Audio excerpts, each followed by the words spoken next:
Welcome to Granny Women.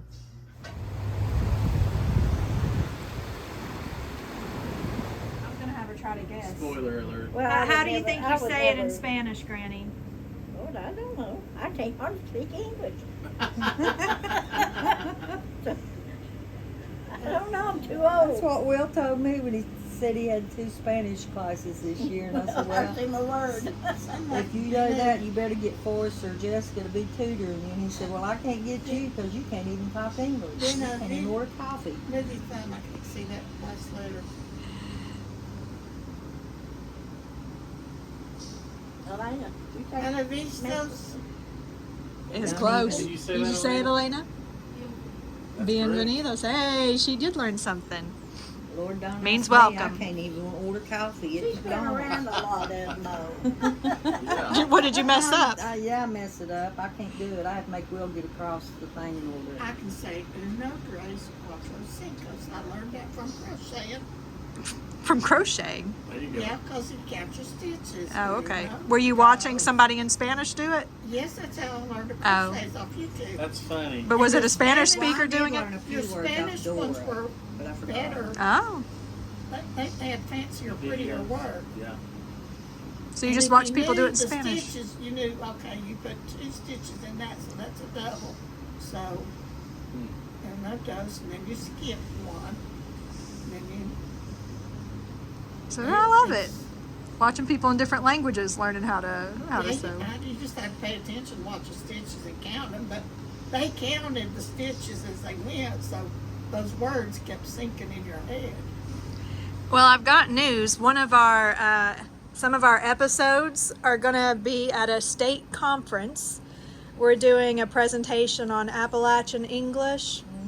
And so there will be clips of Granny Women. It is our state association convention. So clips of the videos will be played.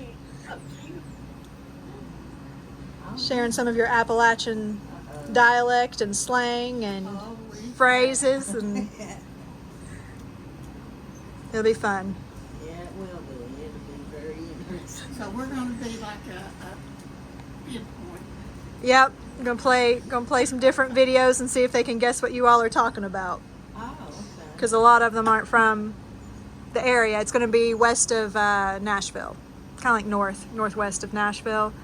So people from all over the state, from some other states. Oh, that's good. Be interesting.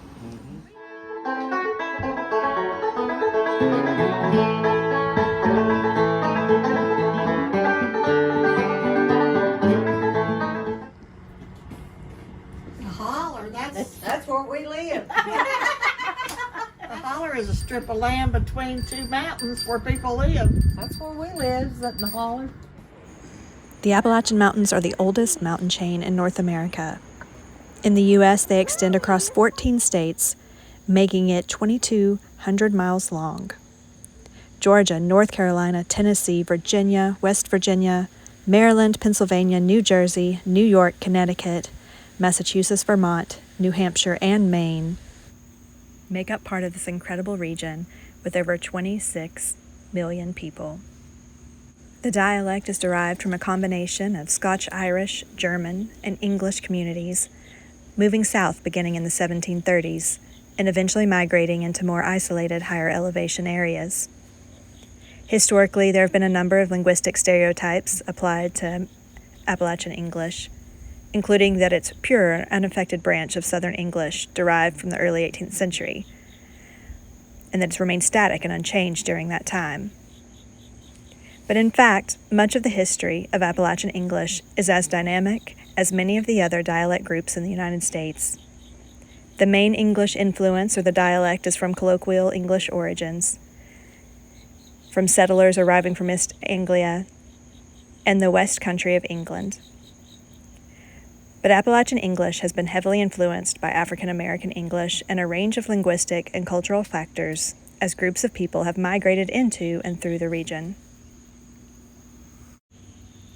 The Appalachian English dialect brings a variety of unique phonetic differences, as well as vocabulary and grammatical differences that are as unique as its culture.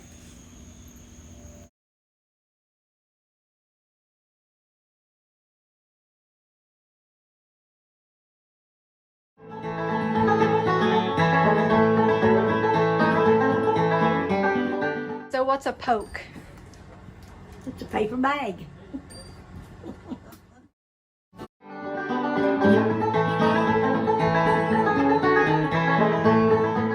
Jigger is whatever you can't remember you need. And I tell my grandkids that all the time, and they are just like, Mama, what's a watchamajigger? I don't know. There's all kinds of spoons, forks, and stuff in here. I said, just get me a watchamajigger over there.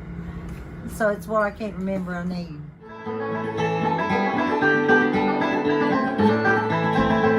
Say, you're dumber than a slop bucket. Oh, no. Which one was that said didn't have no handles? Mickey is just about 3 years old. He said, Daddy, slop bucket don't have no handles.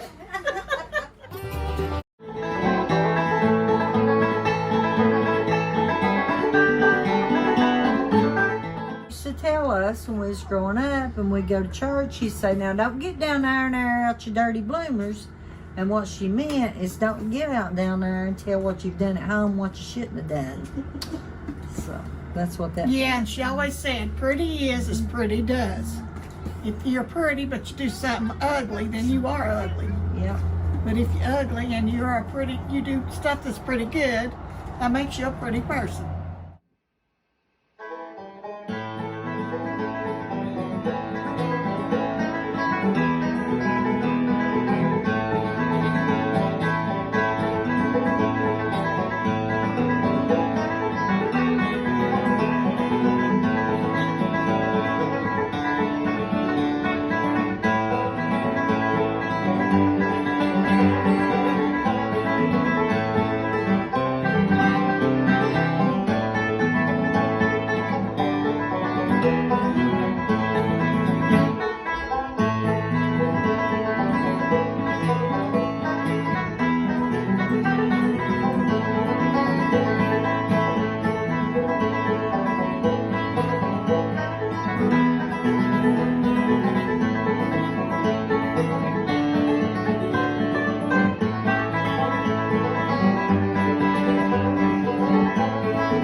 Thanks for watching. Y'all come back and see us now. And don't forget to like, share, and subscribe.